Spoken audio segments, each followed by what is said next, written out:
ग्वालियर में आए तो थे निजी कार्यक्रम के लिए,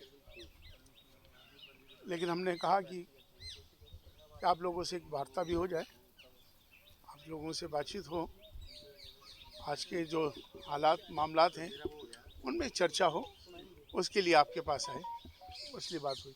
तो किसी के कोई सवालात हो तो करेंगे। अजय भाई पूछ लिए ना आपको कुछ निजी कार्यक्रम में आया राजकुमार सुबह जनाब।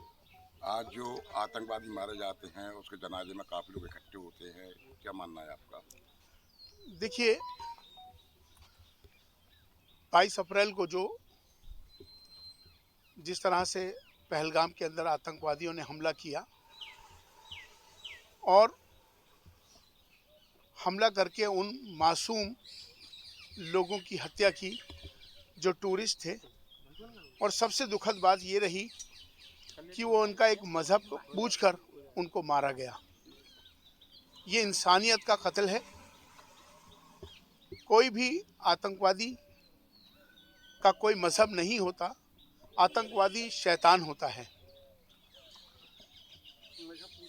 और जिस तरह से उन्होंने मज़हब पूछकर उनकी हत्या की, इसीलिए हमने उस पर एक फतवा जारी हुआ है।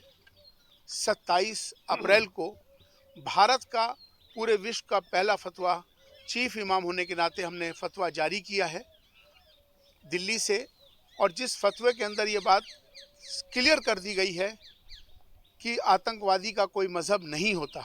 जब आतंकवादी का कोई मज़हब नहीं होता, वो शैतान होता है, तो उसके साथ व्यवहार भी शैतानों वाला होना चाहिए। फतवा नंबर 1, जिसमें ये डिक्लेयर कर दिया गया है कि कोई भी आतंकवादी भारत के अंदर मारा जाएगा तो उसके जनाजे की नमाज कोई भी नहीं पढ़ाएगा, कोई इमाम नमाज नहीं पढ़ाएगा। 5.5 लाख मस्जिदों से ऐलान कर दिया गया है। और कोई भी आतंकवादी अगर मारा जाएगा तो उसकी जनाजे की नमाज नहीं होगी और ना ही उसको दफनाने के लिए भारत में जगह दी जाएगी। दूसरी बात यह है कि नाम रखा है लश्कर-ए-तैयबा और जैश-ए-मोहम्मद। ये आतंकवादी संगठन है। आतंकवादी इनको नाम रखने होंगे अपने संगठन के, मोहम्मद का नाम और इस्लाम के नाम से जो इन्होंने संगठन के नाम रखे हुए हैं, लश्कर-ए-तैयबा, जैश-ए-मोहम्मद। उसके लिए फतवा नंबर 2 जारी हो चुका है। विश्व का पहला फतवा जारी हुआ है इमाम ऑर्गेनाइजेशन से, जिसमें साफ तौर पे कहा गया है कि नाम जैश-ए-मोहम्मद और लश्कर-ए-तैयबा का नाम फ़ौरन हटाया जाए, और आतंकवादी हैं तो आतंकवादी संगठनों के नाम रखेंगे। इसका ऐलान कर दिया गया है। देशवासियों को किस तरीके से कहना चाहेंगे आप देशवासियों से? देशवासियों से सिर्फ यही कहना चाहते हैं कि हम सबको एक होकर रहना है। हमारी सबकी जातियाँ ज़रूर अलग हो सकती हैं, हमारे इबादत करने के तरीके ज़रूर अलग हो सकते हैं, हमारी पूजा पद्धति सबकी ज़रूर अलग हो सकती है, हमारे धर्म सबके ज़रूर अलग हो सकते हैं, लेकिन हमारा जो सबसे बड़ा धर्म है वो इंसान और इंसानियत है। भारत में रहते हैं, हम सब भारतीय हैं। आओ हम सब मिलकर भारत को मजबूत करें, भारतीयता को मजबूत करें। राष्ट्र सर्वोपरि है, ये हमेशा ध्यान रहना चाहिए। हम सबको एक होकर इस आतंकवाद का मुकाबला करना है। जिस तरह से हमारे देश के प्रधानमंत्री श्री नरेंद्र मोदी जी ने साफ तौर पे कहा था कि मैं उस देश के साथ जब तक बातचीत नहीं करूंगा जब तक वो आतंकवाद अपने देश से बिल्कुल ख़त्म नहीं कर देता।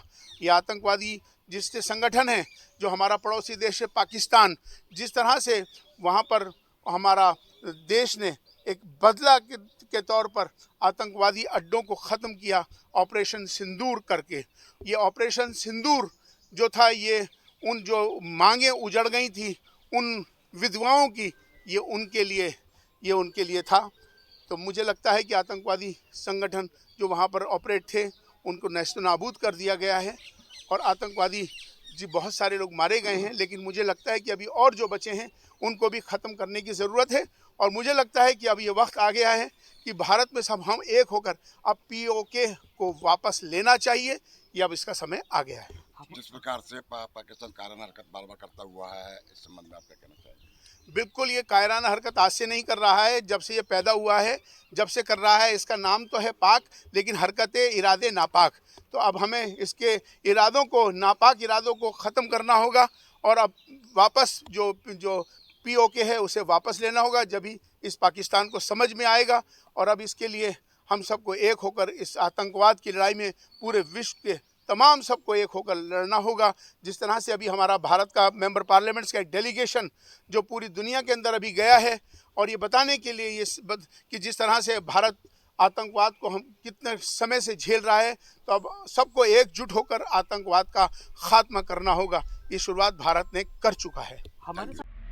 अगर आप देखना चाहते हैं ग्वालियर चंबल अंचल की प्रमुख खबरें मेरे इस अंदाज में, तो अभी हमारे YouTube चैनल को सब्सक्राइब करें और Facebook, Instagram पेज को फॉलो करें और हमारे चैनल पर अपना विज्ञापन देने या पॉडकास्ट के लिए इस नंबर को अपने मोबाइल फोन में जरूर सेव करें और संपर्क करें 9300760730।